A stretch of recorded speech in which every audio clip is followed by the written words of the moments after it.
Little reading from Trckrs by Terry Pratchett. That was the strange thing about the store. Only a few days ago, there weren't that many things you needed to know, and they were mainly involved big, hungry creatures and how to avoid them. Fieldcraft, Prtt called it. Now it was beginning to dawn on Masculine that there was a different sort of knowledge, and it consisted of things you needed to understand in order to survive among other gnomes. Things like, be very careful when you tell people things they don't want to hear, and the thought that they may be wrong makes people very angry.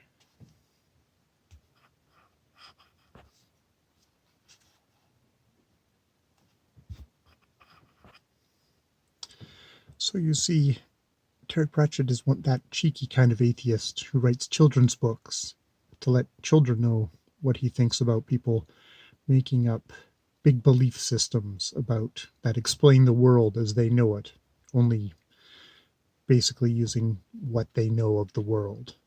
And he has these little sections from the Book of Gnomes, and they're structured like a Bible. So you have little, verses within each one. So 1, yet there was someone who said, we have seen Arnold Brothers establish 1905's new signs in the store, and we are troubled, for we understand them not. 2, for this is the season that should be Christmas fair, and yet the signs are not the signs of Christmas fair. 3, nor are they January sales, or back to school week, or spring into spring's fashions, or summer bargains, or other signs we have known in their seasons. 4, for the signs say clearance sale, we are sorely troubled. From Book of Gnomes, complaints, I to IV. So yes, these little gnome creatures, all they know of the world is the store, and thus when they see signs, this is all that they have to make sense. And Terry Pratchett, of course, very cheekily sets this coming Armageddon at the time when the Christmas fair signs should be coming up, but instead we're getting the clearance signs. Very cheeky atheist there.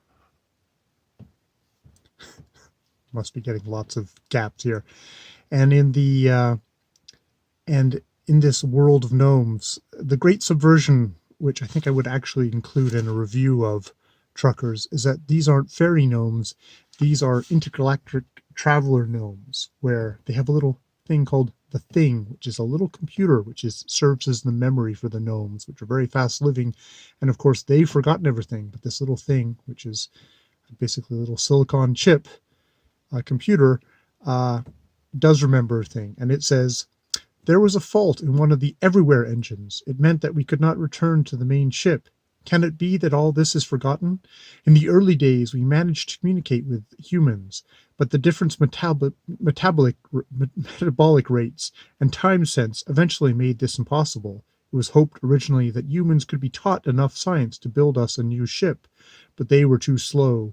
In the end, we had to teach them the very basic skills, such as metallurgy, in the hope that they might eventually stop fighting one another long enough to take an interest in space travel. Metallurgy? The abbot turned the word over and over. Metallurgy, the urge to use metals. That was humans, all right. He nodded. What was the other thing you said we taught them? Began with a G? The Thing appeared to hesitate. That's the name of the little computer. But it was learning how to talk to gnomes now. Agriculture? It said. That's right. Agriculture. Important, isn't it? It is the basis of civilization. What does that mean?